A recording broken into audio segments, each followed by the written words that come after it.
Amados, eu tive conversando com o Glauber e esses dias têm acontecido algumas coisas no mundo que têm deixado as pessoas um tanto atônitas, preocupadas e muitas perguntas têm repousado no coração das pessoas acerca de tudo isso que está acontecendo. Nós sabemos que há uma promessa de Deus nas Sagradas Escrituras acerca da sua volta e nós entendemos que nós, como igreja, nós estamos atentos a tudo que acontece no mundo, porque a promessa de Deus está lá nas páginas seletas da Bíblia e ela vai se cumprir, que é a vinda de Jesus. Então, o que nós temos mais escutado nos meios de comunicações, tanto através dos rádios, da TV, da internet, e é sobre a guerra que está acontecendo em Israel contra o grupo Hamas, que fica situado ali na faixa de Gaza, ali muito precisamente na Palestina. Então, eu gostaria de, biblicamente falando, historicamente falando, eu gostaria de trazer uma palavra acerca disso e para que possamos entender um pouco de todo esse contexto do que está acontecendo e do que é que tem a ver a guerra em Israel e que tudo que está acontecendo no mundo. Então, diante disso, eu gostaria de deixar um texto da palavra do Senhor que fica inserido no livro de Êxodo, livro do Antigo Testamento, conhecido como o período veterotestamentário, ou seja, Antigo Testamento, Êxodo, capítulo 3, versículo 6. Êxodo, capítulo 3, versículo 6. Vou dar um tempo para você procurar na Bíblia, repetindo, Êxodo, capítulo 3, versículo 6. Diz assim a palavra de Deus: disse mais, eu sou o Deus de teu pai, o Deus de Abraão, o Deus de Isaque, o Deus de Jacó. Moisés escondeu o rosto porque temeu olhar para Deus. Então, acabamos de ler Êxodo, capítulo 3, versículo 6. Queridos irmãos, nós vamos observar nesse texto em apreço, onde acontece a figura de Moisés, e Moisés ele está diante de Deus, e Deus aparece na sarça ardente diante dele, com um fenômeno que é conhecido dentro da teologia como teofanias, Deus, fanias, aparições, ou seja, Deus aparece para Moisés e conforta o seu coração. Moisés, ele estava indagando diante de Deus algumas coisas que tinham ocorrido na vida dele. E nós sabemos que Deus tinha um plano e um projeto maravilhoso na vida de Moisés, ao ponto de que o maior projeto de Deus na vida dele foi que Moisés pudesse pastorear o povo de Deus. Nós vamos observar que ele ia para o deserto, e deserto é um local que nem todo mundo gostaria de ir. Quando nós olhamos no dicionário Aurélio, a palavra deserto significa lugar inabitado, lugar onde há serpentes e principalmente um lugar muito quente. Mas nós vamos observar que Deus o leva para o deserto para que ele pudesse cuidar do seu povo. E isso cumpre-se, está nas páginas seletas da Bíblia, no Salmo 84, que diz assim: quão formosos são os teus tabernáculos, ó Senhor dos exércitos. A minha alma suspira e desfalece perante os teus átrios.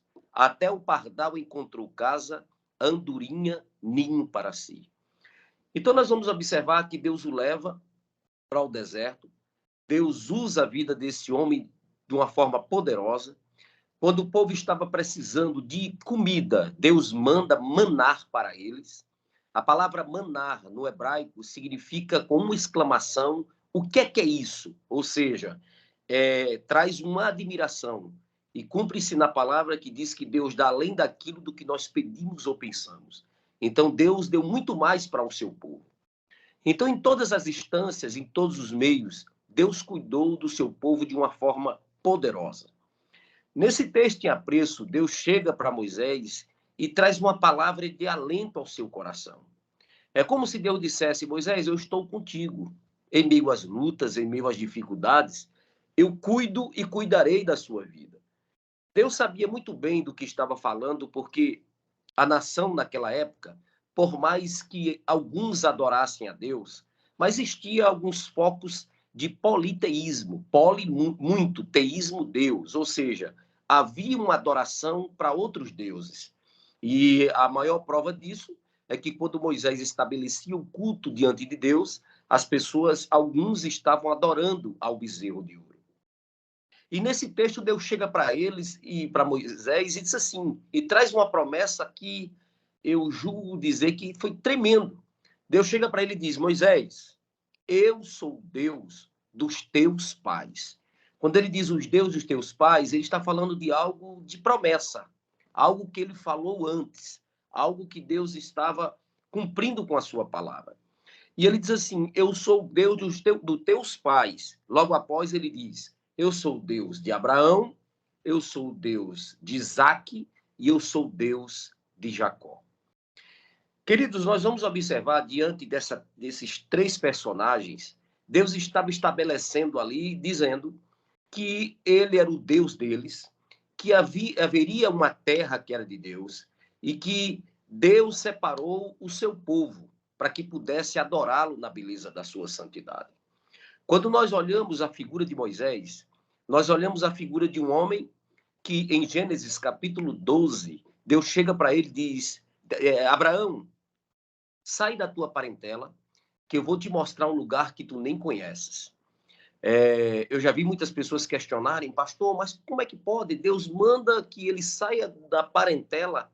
É algo assim um tanto difícil de entender, mas nós entendemos que quando Deus pede para Abraão sair da sua parentela, é porque existia também um politeísmo naquela época.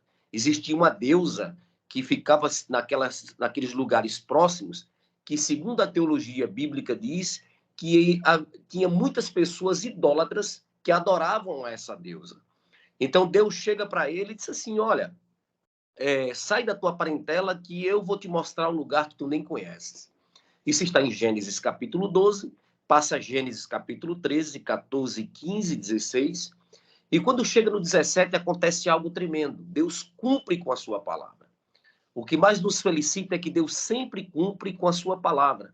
Já diz Número que Deus não é homem para que minta, e nem filho do homem para que se arrependa. Prometendo ele, não cumpriria.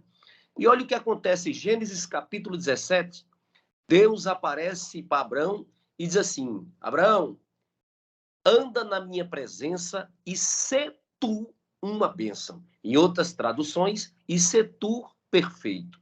A partir dali, surgiu o que nós entendemos o pai da fé.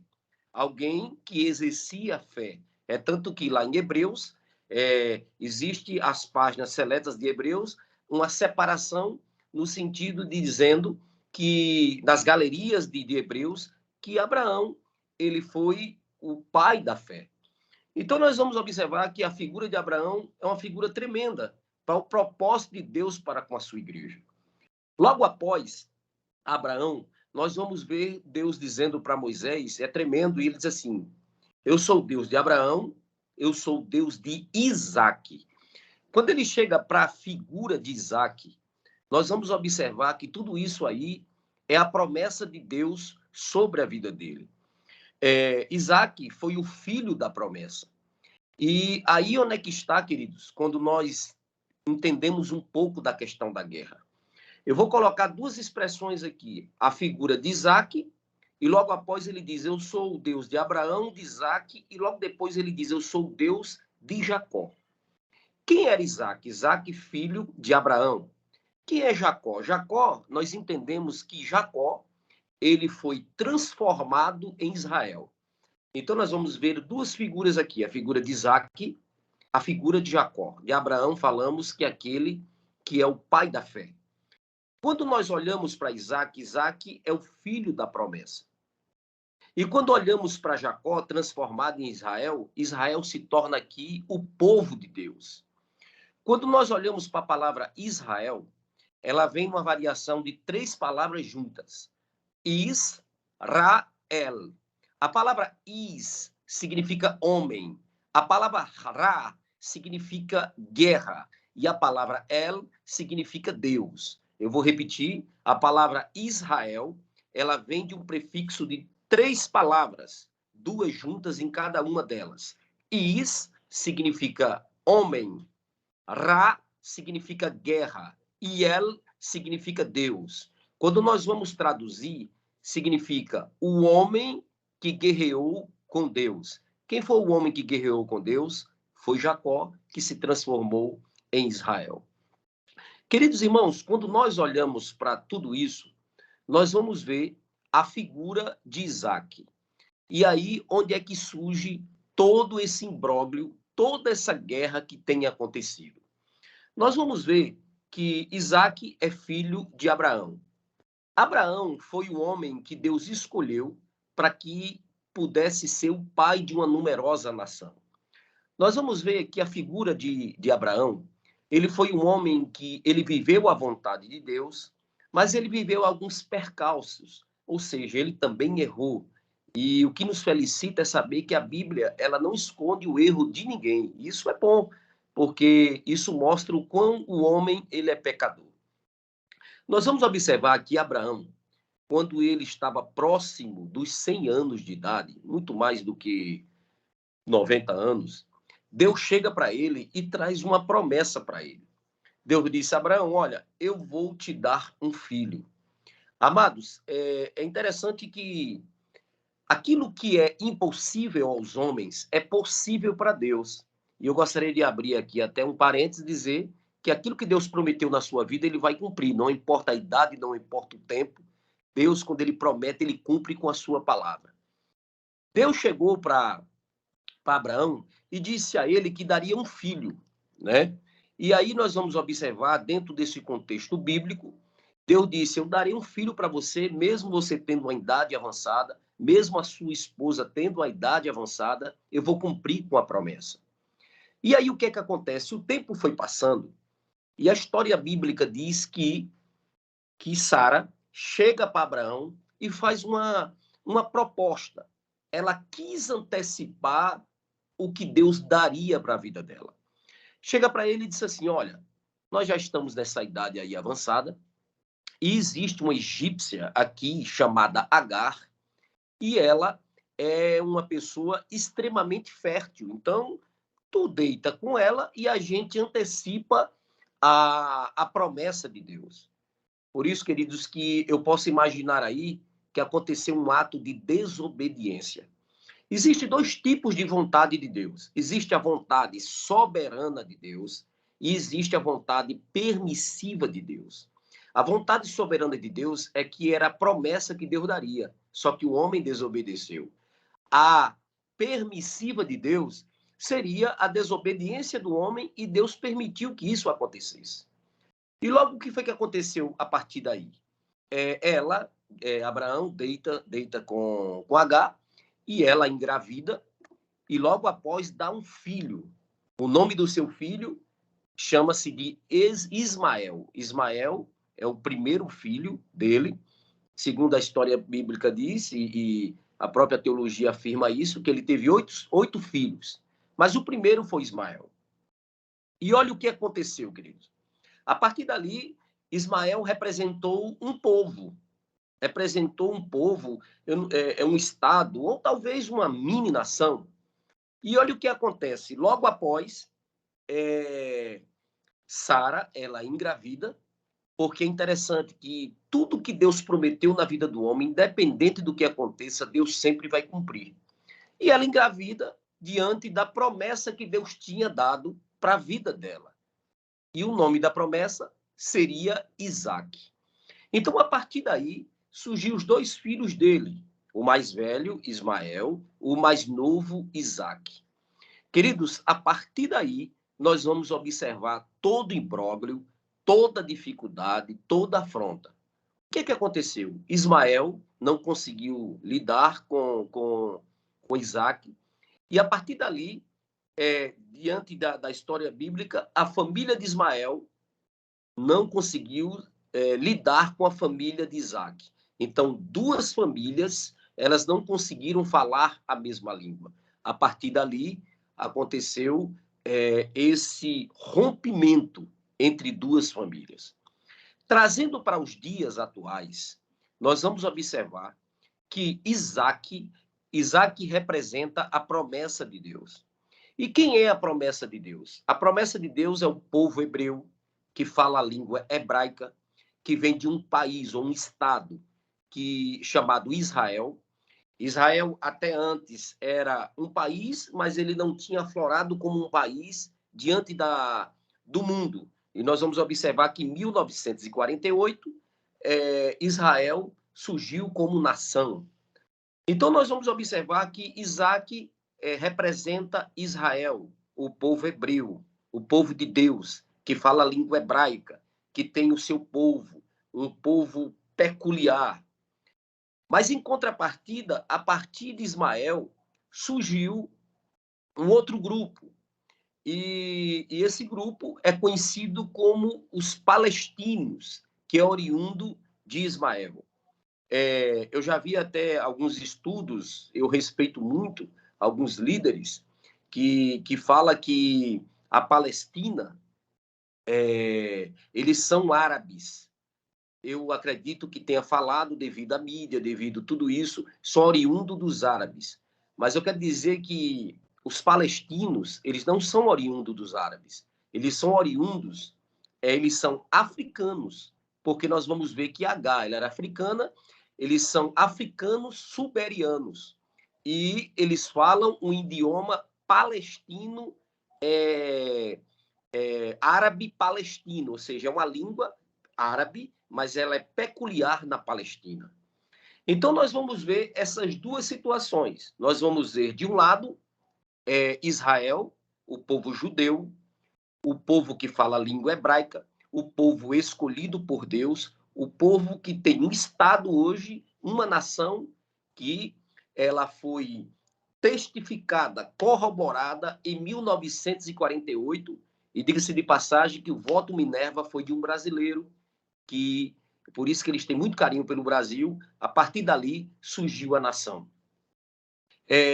A Palestina, que fica na faixa de Gaza, e eu tive o prazer de conhecer aquela região. Em 2012 eu estive em Israel e nós passamos um dia conhecendo ali próximo da faixa de Gaza. Nós até entramos em uma parte lá na faixa de Gaza, porque, por incrível que pareça, Jesus nasceu perto daquela redondeza ali.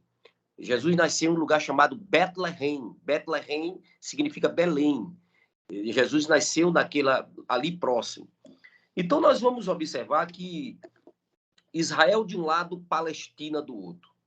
Por incrível que pareça, no próprio Israel, existem muitos palestinos que conseguem morar lá, alguns árabes. E por incrível que pareça, também na Palestina, existiam também alguns israelitas ou hebreus que conseguiam, vamos dizer assim, estarem próximos uns dos outros. Mas, amados, o que aconteceu nesse intervalo de tempo? Essa guerra que está acontecendo entre Israel e o Hamas não é Israel com a Palestina. São dois povos, mas dentro da Palestina surgiu um grupo que as Nações Unidas ainda está relutando em chamar de terrorista, né? Que é o grupo chamado Hamas. Esse grupo Hamas, ele surgiu em 1987 e, segundo eles, a missão principal deles é tomar a terra que Israel teria tomado. Então, eles brigam por uma terra chamada as terras de Golã, né? E outros locais também ali. Mas nós observamos que por trás de tudo isso é muito mais do que um território. Eles querem tomar toda Israel, eles querem destruir Israel. Por isso que começou esse bombardeio e tem dizimado já milhares de pessoas. Quando nós olhamos para a nação de Israel, o Estado-nação de Israel, é impossível não dizermos que Deus está com eles, que Deus está cuidando deles. Queridos, a história estaria dizendo que desde os primórdios Israel sempre foi bombardeado. Em 1967, existiu uma guerra contra Israel, onde a Síria, até mesmo o Egito hoje está em paz em Israel, com paz com Israel, mas eles juntaram em 1967 e tentaram destruir Israel. Israel, com um material bélico, não era tão poderoso como os dias atuais, ele conseguiu vencer aquelas nações, que é conhecido como a Guerra de 6 Dias.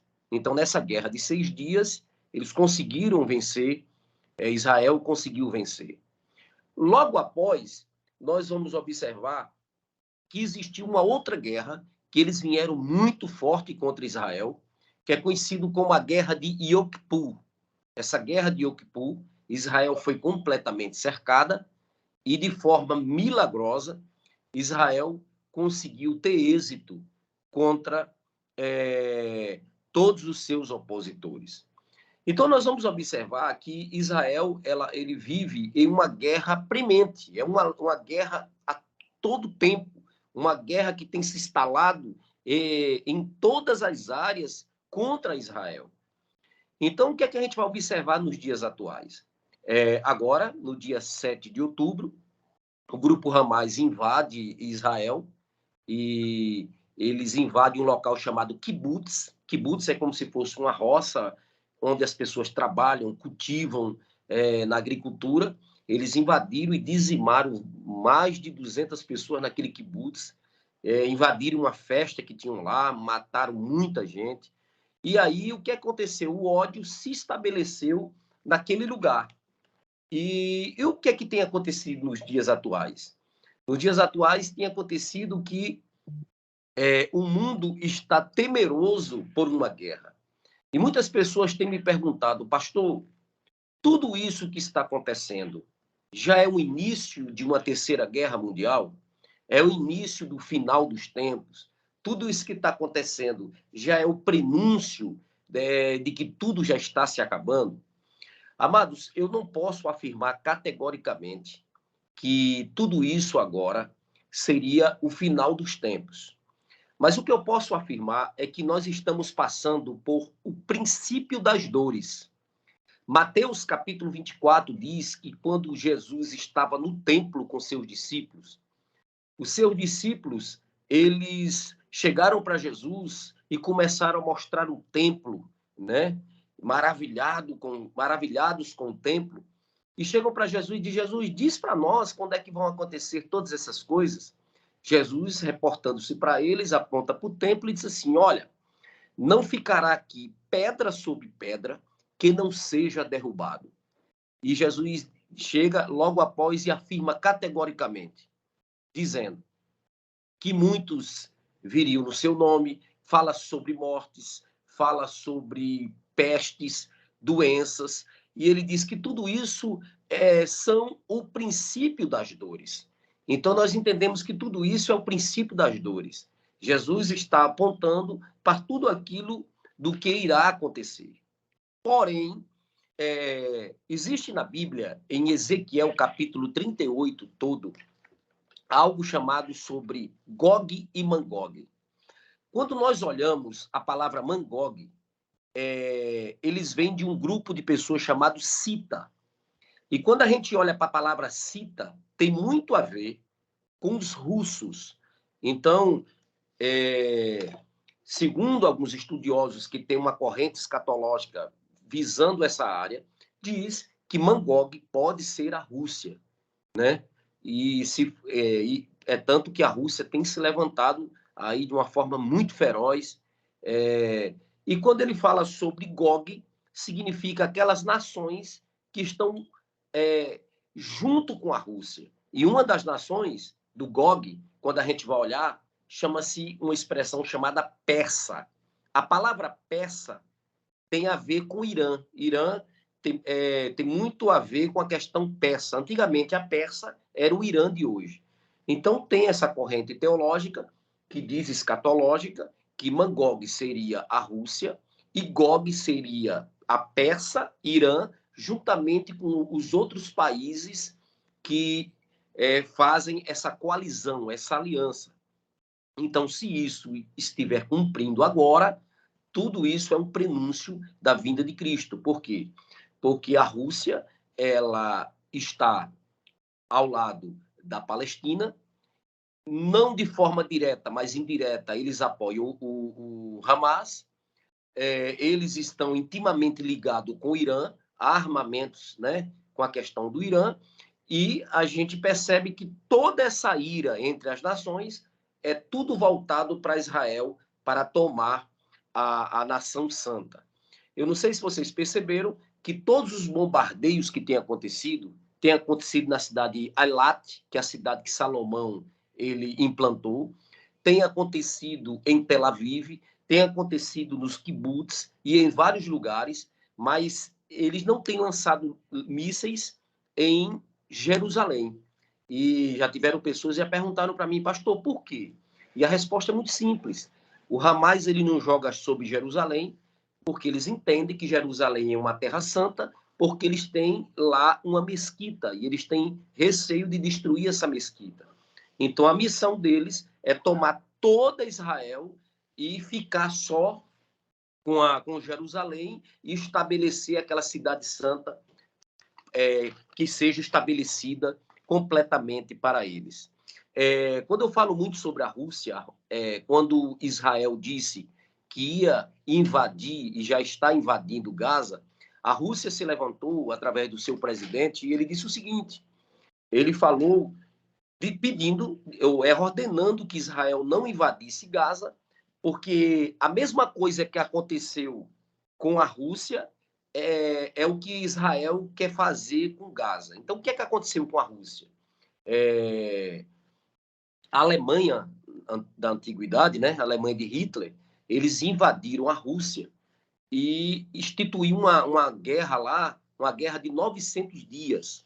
E lá o que é que aconteceu? Eles tomaram tudo lá da Rússia e prenderam as pessoas, colocaram como escravo. Então eles estão dizendo, da mesma forma que Israel está fazendo com Gaza, a Alemanha fez com a Rússia. Só que a gente vai ver que é algo totalmente diferente. Israel, eles estão se defendendo, né? Eles foram atacados e estão contra-atacando devido ser uma nação. Uma nação que tem o direito de se defender.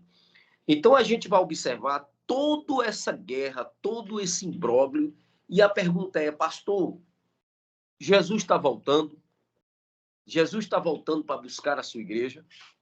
Como eu já falei, eu não sei se posso afirmar categoricamente que todos esses acontecimentos é o já, mas eu posso afirmar que tudo isso é o prenúncio de tudo aquilo do que Jesus tem apontado que é a sua vinda. Então, diante dessa palavra, o que eu posso dizer é que a igreja, ela continue alerta, continue orando, continue buscando a Deus. A Bíblia diz, em Mateus capítulo 25, fala sobre a parábola das 10 virgens. A Bíblia diz que todas as 10, só que 5 eram prudentes e 5 imprudentes. E nós vamos observar que o noivo ele fez uma possível viagem. E quando ele volta, 5 imprudentes tentaram pedir o azeite daquelas que eram prudentes. E aí nós vamos ver que elas ficaram. A Bíblia diz em Amós capítulo 4, versículo 13, dizendo o seguinte, prepara-te, ó Israel, para te encontrares com o Senhor teu Deus. Então nós vamos observar que Jesus está voltando para buscar a sua igreja. Jesus está às portas. Cantares, capítulo 2, versículo 9, diz, ei-lo aí o meu amado, saltando sobre os montes, pulando sobre os outeiros. O meu amado é semelhante ao gamo, ao filho do veado, E ele diz: amada minha, formosa minha, e vem. Jesus está voltando para buscar a sua igreja. Nós vamos ver em Zacarias, capítulo 12, versículo 1 ao versículo 9. Fala sobre a iminente volta também de Cristo e fala de tudo isso que tem acontecido nos dias atuais. Nós vamos ver Joel, capítulo 3, versículo 1 e 2, também aponta sobre tudo isso. E Ezequiel, capítulo 38 todo, onde fala sobre Gog e Magog. Queridos, é tempo de despertamento, é tempo de busca, é tempo de entrega a Deus, é tempo de busca todo momento da nossa vida. E o que Deus está estabelecendo sobre a igreja nos dias atuais é que a igreja busca um avivamento genuíno. Algum tempo atrás perguntaram-me: pastor, aquilo que está acontecendo nos Estados Unidos é um avivamento? E eu vi um frisson, eu vi o povo colocando na internet avivamento, avivamento. E eu vi alguns pastores teve pastor que saiu do Brasil para ir para lá, que queria buscar esse avivamento e tal. E eu fui um dos poucos pastores que disse: eu sou muito ponderado nas minhas palavras, eu sou muito ponderado de tudo aquilo na Bíblia. Eu acho que a gente tem que ser muito racional, porque a própria Bíblia diz em Romanos 12, né? Rogo-vos, pois, irmãos, pela compaixão de Deus, para que apresenteis o vosso culto como sacrifício vivo, santo e agradável a Deus, que é o vosso culto racional.